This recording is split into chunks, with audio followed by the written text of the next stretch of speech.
पूरे भारतवर्ष में अगर हम जनगणना के हिसाब से देखें तो 1000 लड़कों पर 900 के आसपास कन्याएं हैं। अब आप विचार करें, ये ईश्वर की व्यवस्था नहीं है।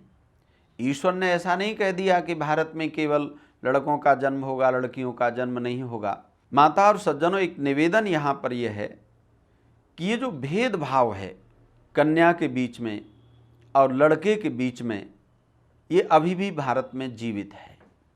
देखिए, घर में यदि पुत्र है अथवा पुत्री है तो इनके जन्म से पहले माता पिता की ये इच्छा होना कि घर में पुत्र ही होना चाहिए, ये वास्तव में अधर्म है। अगर हम सही रूप में अपने आप को धार्मिक कहते हैं तो हमारी ये इच्छा होनी चाहिए कि हमारे घर में संतान हो। आज जो कन्याओं की भ्रूण हत्या हो रही है उसके पीछे कुछ ऐसे महत्वपूर्ण कारण हैं। पहला कारण, जो माता पिता कन्याओं को जन्म नहीं देना चाहते, उनको लगता है कन्या घर में हो जाएगी तो इसकी शादी पर बहुत सारा दहेज हमको खर्च करना पड़ेगा। दूसरा, उनको लगता है कि कन्या है ये तो विवाह के बाद में कहीं और चली जाएंगी। पर ध्यान रखना, ये जो सोच है, ये जो विचार है, यह वास्तव में ही अधर्म है। धर्म क्या होगा?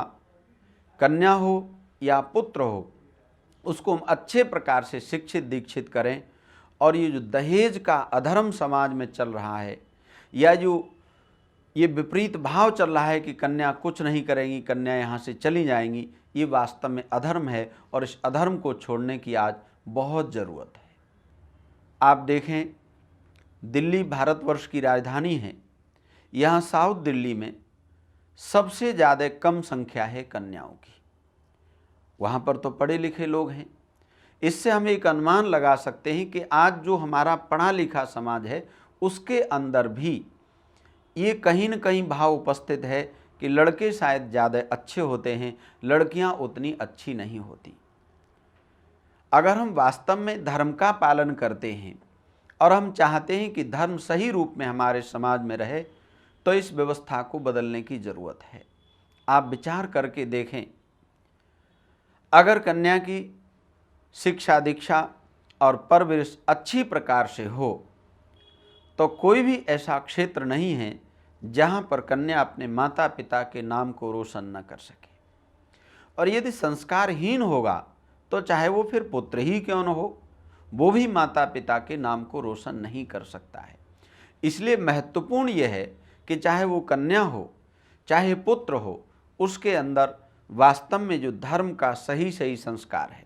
धर्म क्या है? जिसमें न्याय का आचरण है, जिसमें पक्षपात रहित व्यवहार है। तो अगर हम अपने आप को धार्मिक मानते हैं, धर्म का पालन करने वाला मानते हैं, तो हमें कन्या और पुत्र के बीच में भी पक्षपात करने का कोई अधिकार नहीं रहेगा। आज भी हमारे परिवार में ये स्थिति होती है, अगर कन्या दूध मांगती है तो माता पिता का कहना होता है कि तू क्या फौज में भर्ती होने जाएगी, और लड़के के लिए वो मिन्नतें करते हैं कि नहीं, तेरे लिए दूध तैयार रखा है, तुझको दूध पीना है। वास्तव में ये अधर्म है। दूध की जितनी ज़रूरत पुत्र को है उतनी ही ज़रूरत पुत्री को भी है। माता पिता को ये आज सोचना पड़ेगा कि जितनी रक्षा मेरा पुत्र कर सकता है उतनी ही रक्षा मेरी पुत्री भी कर सकती है। तो ये जो भोजन में पक्षपात हम कर रहे हैं, ये वास्तव में अधर्म है। चाहे कन्या हो या पुत्र हो, उसके लिए भोजन में और अन्य कामों में भेदभाव बिल्कुल नहीं करना चाहिए। हम अनुमान लगा सकते हैं कि बचपन में जब छोटे होते हैं तो लगभग सबने अपने माता पिता का बिस्तर ज़रूर गीला किया होता है, क्योंकि उस समय हमको समझ नहीं होती। लेकिन महत्वपूर्ण यह है कि चाहे वो पुत्र है या पुत्री है, बड़े होकर के जब वो युवावस्था में पहुंच जाए तो एक मूल ध्यान ये रखना है कि चाहे वो पुत्री है अथवा पुत्र है, आपके किसी भी व्यवहार से, आपकी किसी बात से, आपके किसी आचरण से माता पिता की आंखें गीली नहीं होनी चाहिए। अगर युवावस्था में आपके व्यवहार के द्वारा, चाहे आप फिर पुत्र हैं चाहे आप पुत्री हैं, अगर आपके व्यवहार के द्वारा माता पिता की आंखें गीली होती हैं तो समझ लीजिए आप धर्म का पालन नहीं कर रहे हैं। इसलिए आवश्यक है कि चाहे पुत्र हो या पुत्री हो, वो संस्कारवान होना चाहिए। अगर संस्कारवान है, वो धर्म का पालन करने वाला है, तो पुत्री होकर के भी माता पिता को सुख पहुंचाने वाली संतान बन जाएगा और पुत्र होकर के भी माता पिता को सुख पहुंचाने वाली संतान कहलाने का अधिकारी होगा।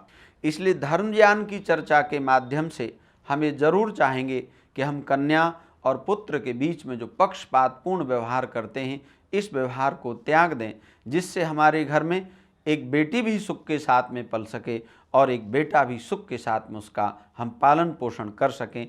क्योंकि सृष्टि को चलाने के लिए परिवार के लिए दोनों ही आवश्यक हैं। जितने पुत्र आवश्यक हैं उतनी ही पुत्रियां आवश्यक हैं। जितने पुत्रियों को मान और सम्मान मिलना चाहिए, उतना ही पुत्रों का भी आदर और मान यदि हमारे परिवार में, समाज में होता रहेगा, तभी हम वास्तव में धार्मिक कहलाने के अधिकारी बन सकते हैं। और वास्तव में गृहस्थ के लिए यही सच्चा धर्म होगा कि वो पुत्र और पुत्री दोनों का अपने घर में स्वागत करें, दोनों के जन्म पर खुशियां मनाएं। धन्यवाद।